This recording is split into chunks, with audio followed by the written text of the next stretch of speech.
On a cold morning in December 1800, a clerk inside the unfinished Capitol building in Washington, D.C., discovered something that was never meant to be found. Behind a false panel, buried beneath construction dust and ledgers, lay a thin, leather-bound folder. Inside it were handwritten letters, ink faded, seals broken, signatures unmistakable.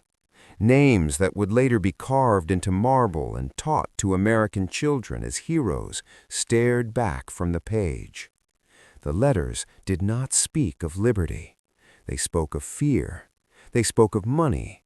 And they spoke of a quiet, deliberate plan to shape the United States into something very different from the nation it claimed to be. If those letters had reached the public, American history would not read the way it does today. But the folder disappeared by nightfall, and with it vanished one of the most dangerous truths of the early United States. This is the story of how that truth was buried, and how the nation built itself on top of it. In 1776, the American Revolution was not inevitable. It was fragile, underfunded, divided, and dangerously close to collapse. The popular image of farmers standing bravely against an empire hides a darker reality.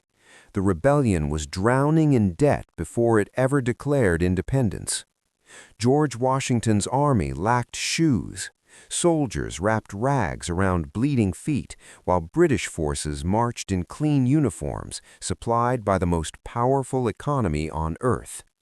The Continental Congress had no power to tax, no stable currency, and no guarantee that the colonies would remain united.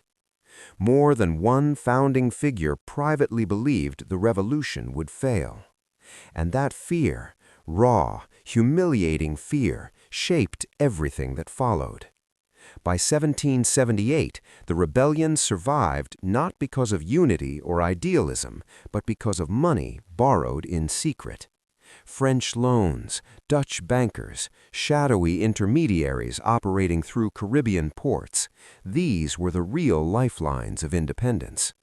Every victory carried an invisible price tag. When the war ended in 1783, the United States was free, but financially broken. The country owed enormous sums to foreign creditors and domestic elites. Farmers were crushed by taxes imposed by state governments desperate to pay off war bonds. Veterans returned home to find their wages unpaid, their land seized, their sacrifices forgotten. Rebellion brewed again, not against Britain, but against America itself. In western Massachusetts, armed farmers shut down courts. They called it justice. The political class called it anarchy. Shays' Rebellion terrified the nation's elite. To men like Alexander Hamilton, James Madison, and Gouverneur Morris, it was proof that democracy, left unchecked, would devour property, wealth, and order. They did not fear tyranny from above. They feared the many rising from below. Publicly, they spoke of stability. Privately, they spoke of control. And so, in 1787, they gathered in Philadelphia under the stated purpose of revising the Articles of Confederation. That was a lie. The Constitutional Convention was not a repair job. It was a quiet coup, legal, elegant, and irreversible. The meetings were closed to the public. Windows were shut despite the summer heat.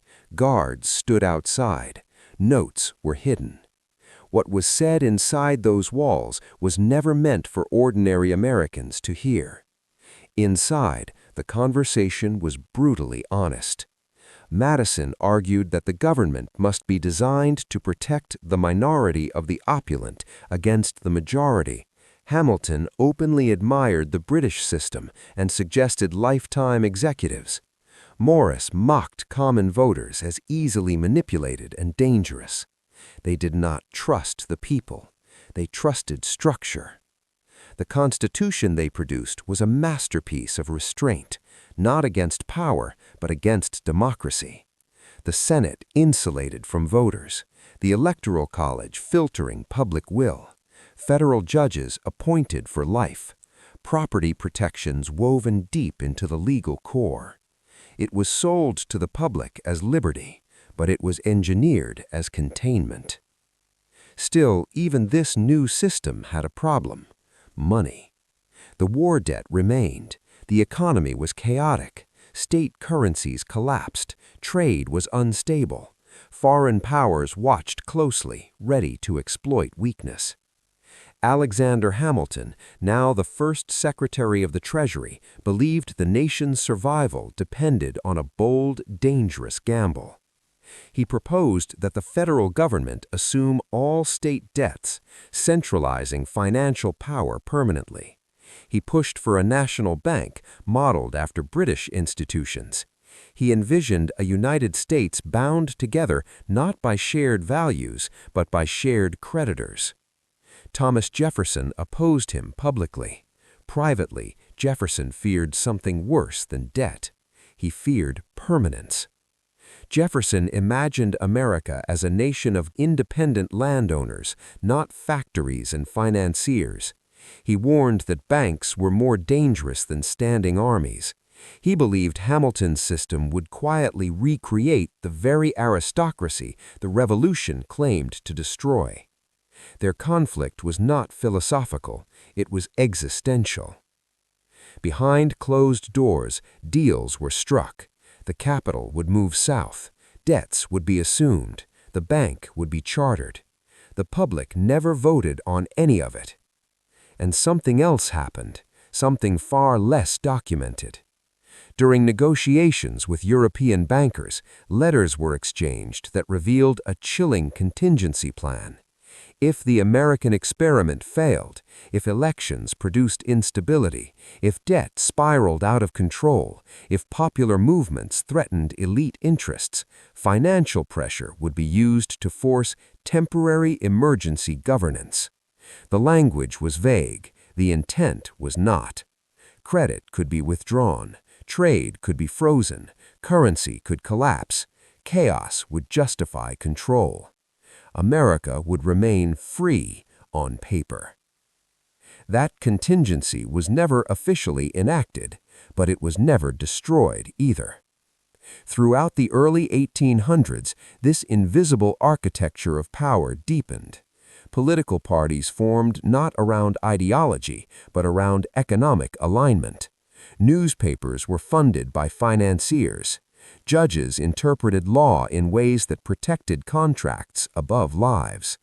Expansion westward was celebrated as destiny, while native nations were quietly erased through treaties written in bad faith.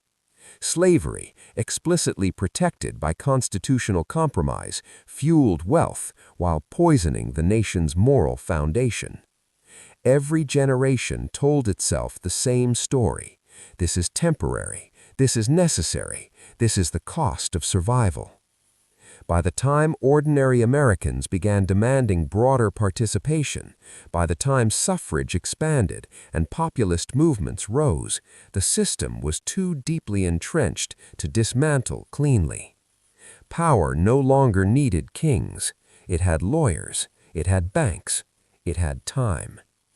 And somewhere, in archives rarely accessed and letters rarely quoted, the early architects of the Republic left behind their true thoughts, confessions never meant to be read by the people whose lives they shaped. The clerk in Washington, D.C. never spoke publicly about what he saw in that folder. He resigned months later. Official records show nothing unusual. But from that moment on, American history followed a path that felt increasingly inevitable.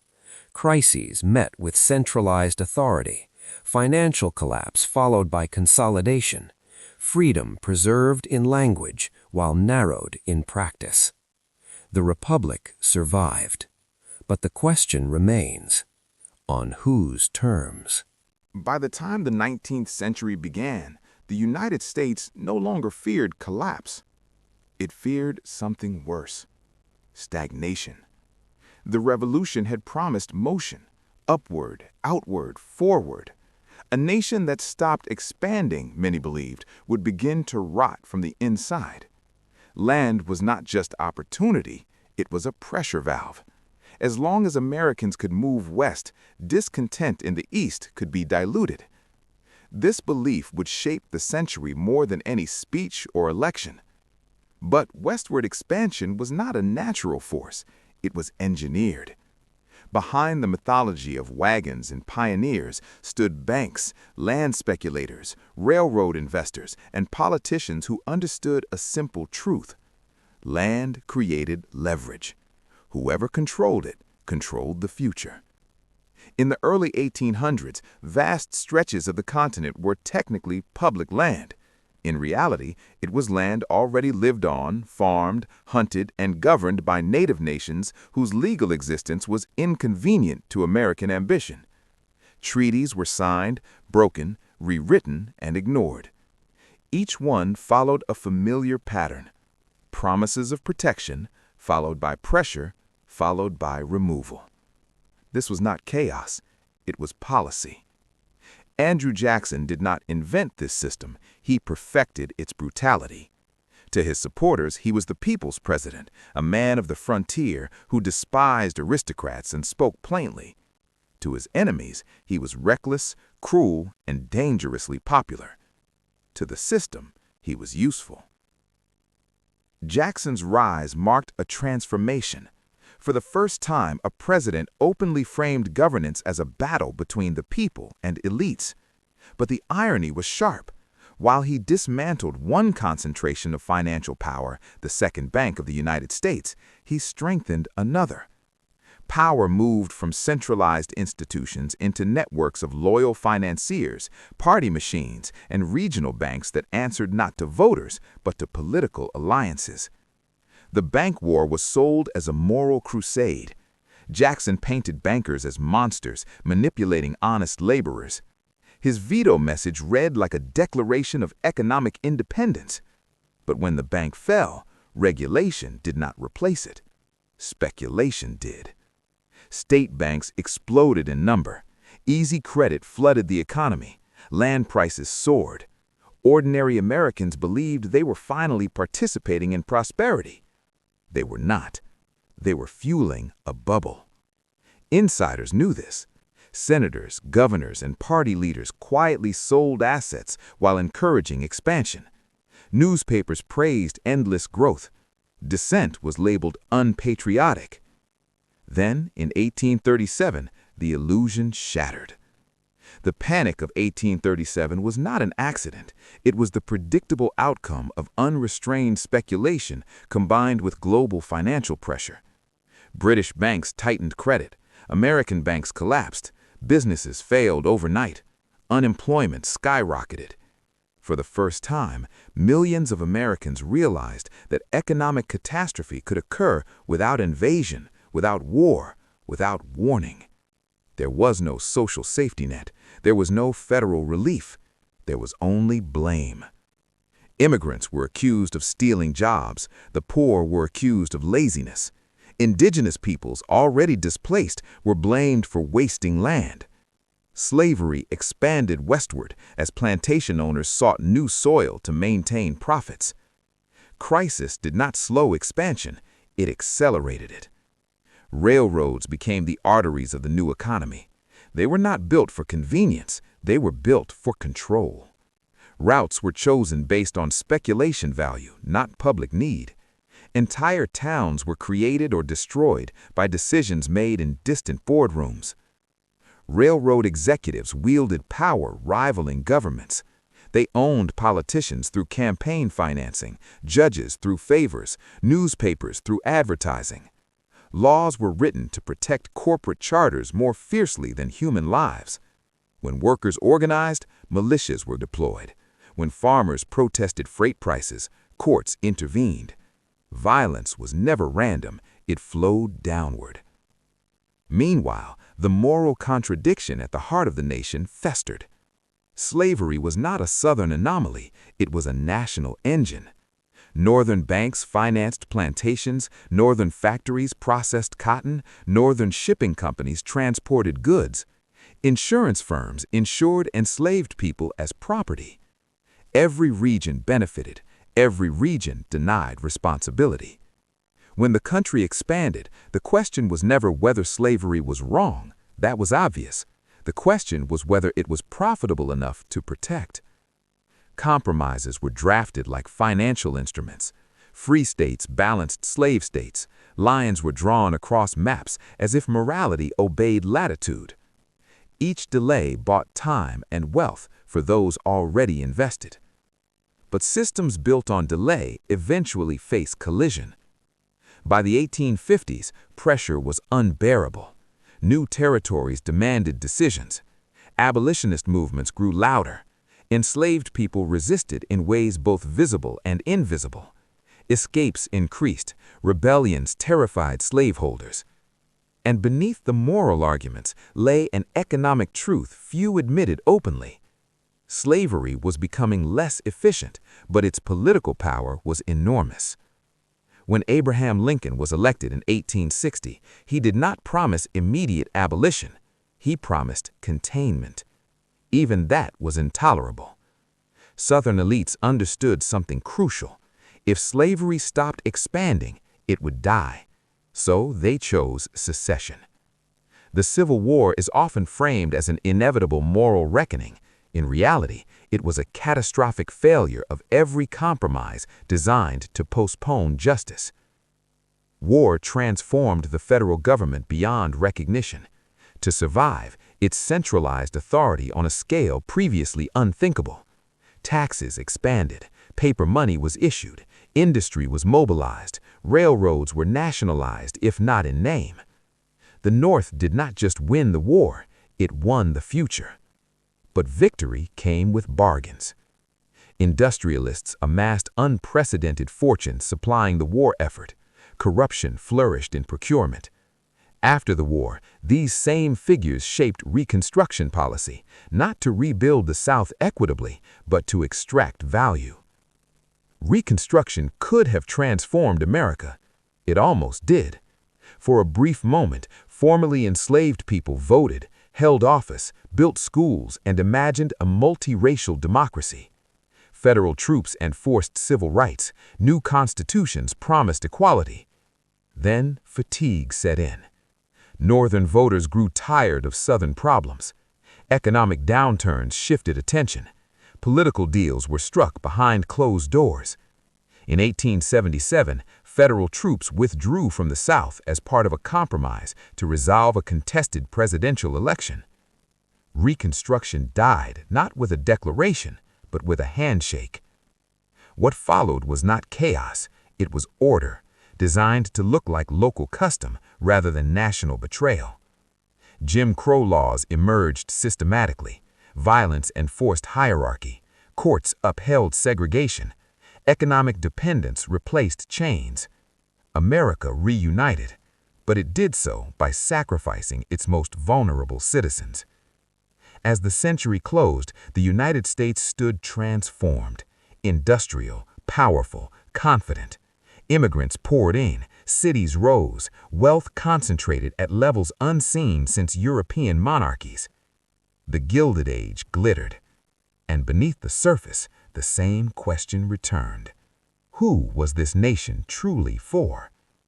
The answer was becoming clearer with every strike broken, every protest crushed, every law written in language ordinary people could not penetrate. The machinery of power no longer needed secrecy. It had precedent. By the 1890s, Americans no longer argued about whether wealth ruled the nation. They argued about whether it should be allowed to do so openly. The United States had become an industrial giant in less than a single lifetime.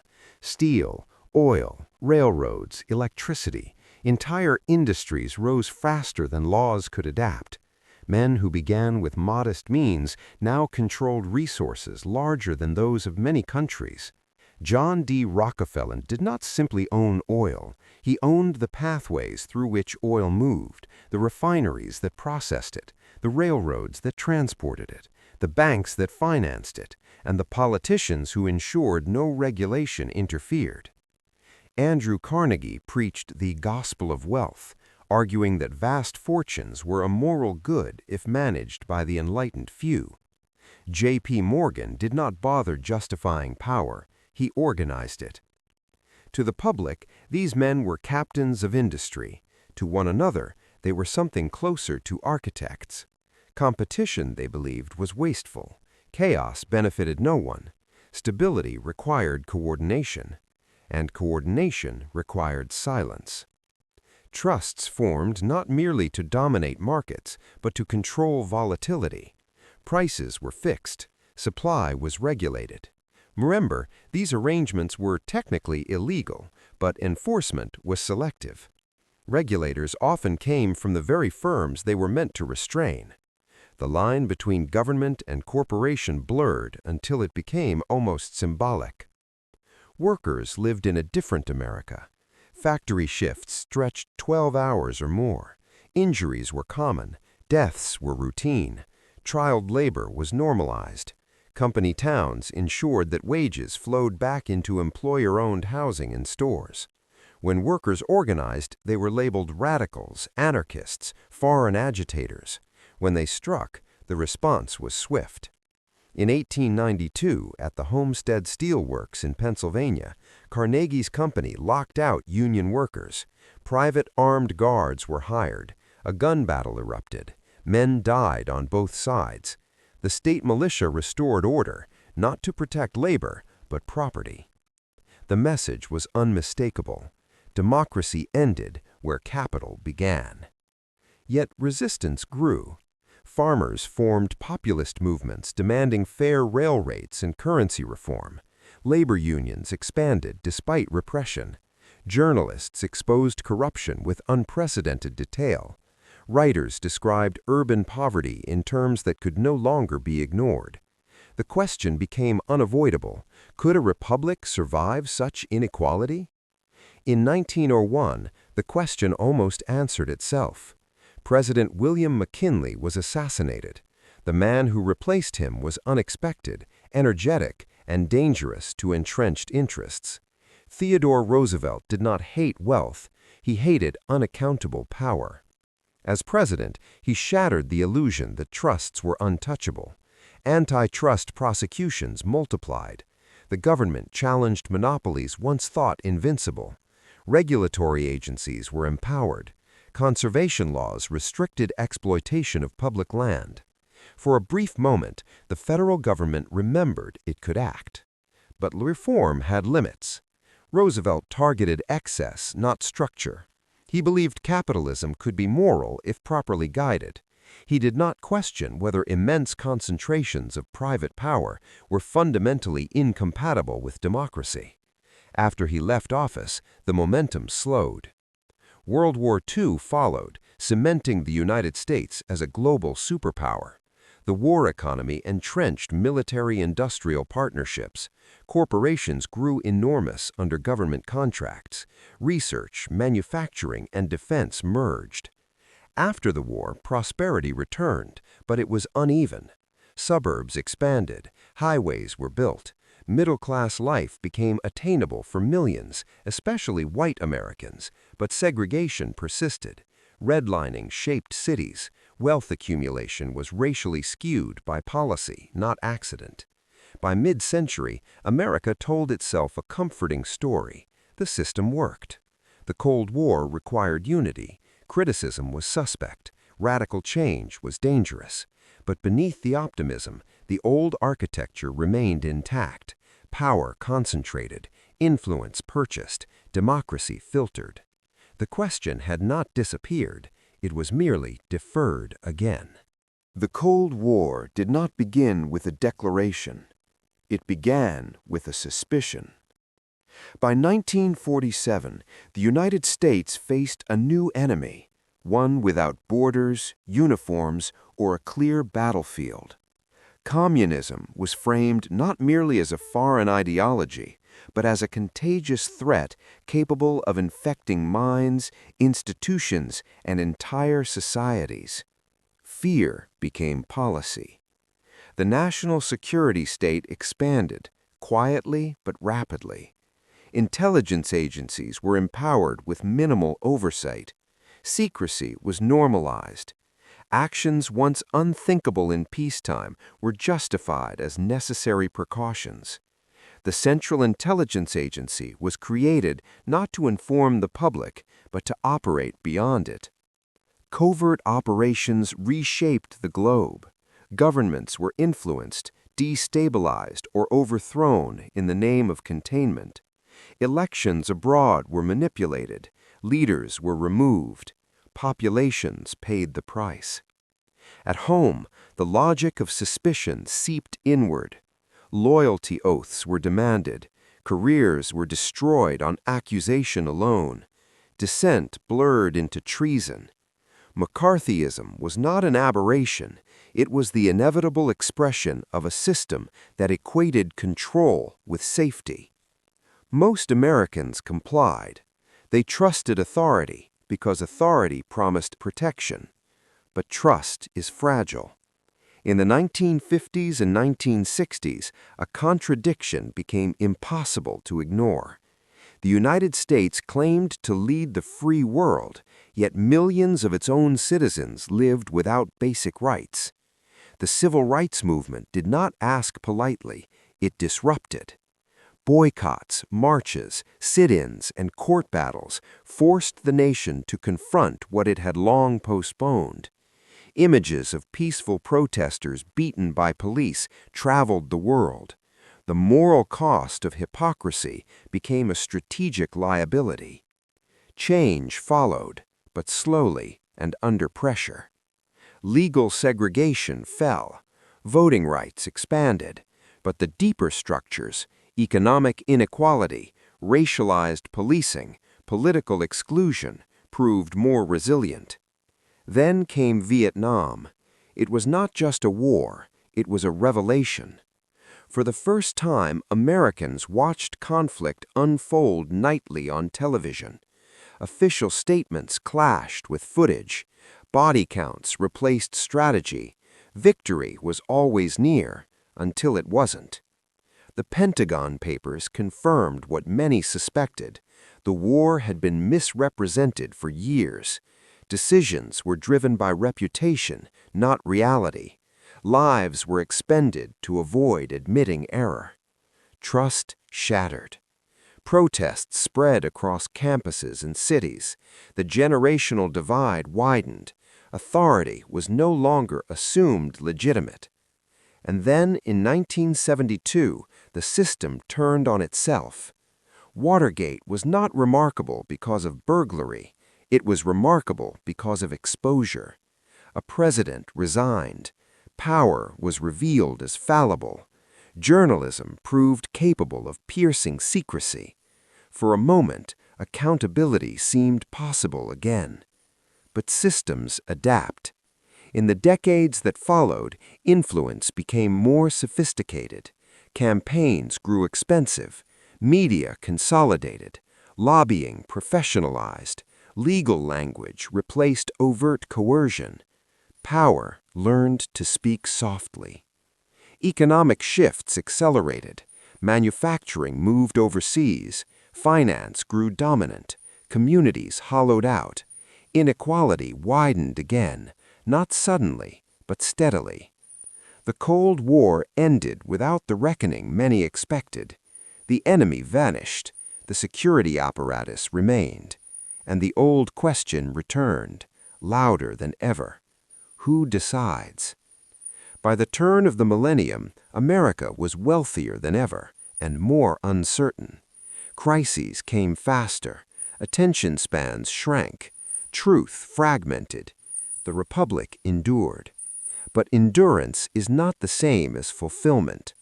Somewhere beneath the layers of reform, reaction, progress, and regression, the original architecture still held, flexible enough to absorb shock, rigid enough to resist transformation.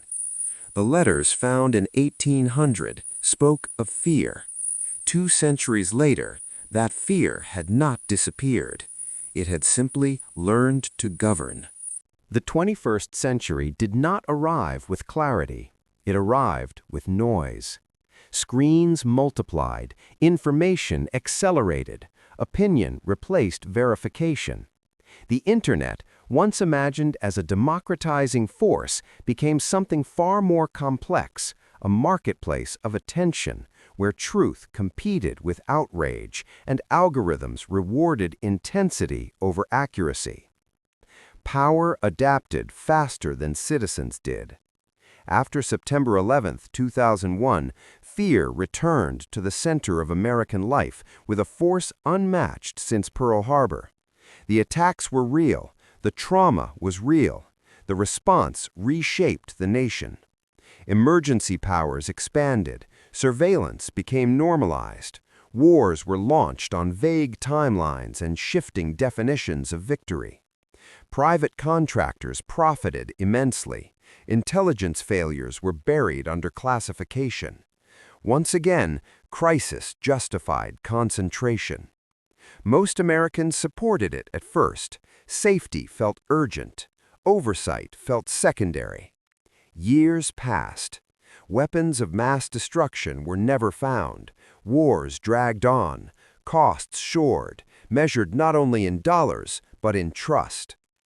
In 2008, another shock arrived, this time without explosions. The global financial system collapsed from within. Complex financial instruments, designed, traded, and insured by institutions too large to fail, imploded. Housing markets crashed, retirement accounts evaporated, millions lost jobs and homes. The public was told the system had to be saved. So it was. Banks were rescued, executives survived, ordinary people absorbed the damage. The message was unmistakable. Some risks were private, some losses were public. Anger spread across ideological lines. Movements emerged, some demanding reform, others demanding rejection. The political center weakened, extremes gained visibility. Technology deepened the divide. Social media collapsed distance but magnified difference. Narratives splintered, facts became tribal. Every institution, media, science, government, faced skepticism. Elections grew more contentious. Legitimacy was questioned openly. The peaceful transfer of power, once assumed, now required reassurance. Meanwhile, power concentrated again, this time digitally. Technology companies amassed data on a scale previous empires could only imagine. Behavior was tracked, predicted, influenced. Markets shifted based on algorithms invisible to users. Speech itself became subject to private moderation. The public argued over culture. The architecture quietly solidified. Through pandemics, protests, and political turmoil, the nation endured, but strain showed everywhere. Infrastructure aged, inequality hardened, faith in shared reality weakened. And yet, something else persisted: resistance. Journalists uncovered abuses, whistleblowers emerged, grassroots movements demanded accountability, courts intervened unpredictably, local organizing revived. History, it turned out, was not finished. The United States had always lived in tension between ideals and interests, participation and control. That tension never resolved, it oscillated. The letters from 1800 spoke of contingency plans, of fear that democracy might become inconvenient. 2 centuries later, the question was no longer whether the system could survive, it was whether it could evolve. Because systems that cannot adapt do not collapse dramatically. They hollow out. They continue functioning while meaning drains away. America stood once again at that familiar edge, not of revolution, not of ruin, but of choice. The future was not predetermined. It never had been. but it would be shaped, as it always had been, by who understood the machinery and who dared to challenge it. Every generation believes it is living at the edge of history. Most are wrong. But some generations inherit a moment shaped by choices made long before they were born, choices embedded so deeply into institutions that they feel like nature rather than design. The United States was such a creation. It was never a finished project. It was a framework, flexible enough to expand, rigid enough to preserve advantage.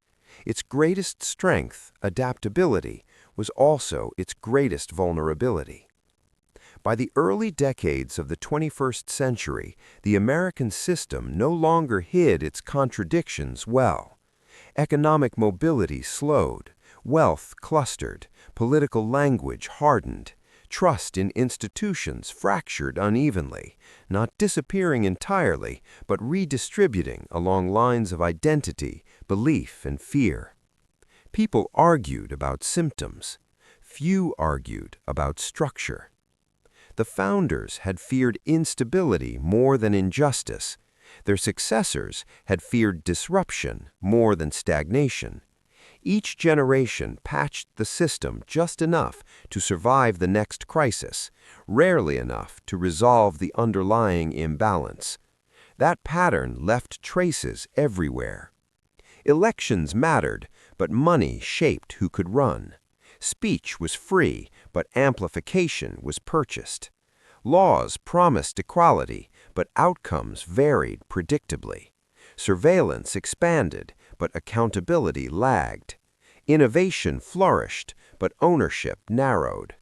None of this required conspiracy. It required incentives. Power followed efficiency. Efficiency followed capital. Capital followed protection. And protection, once established, resisted reform quietly and persistently.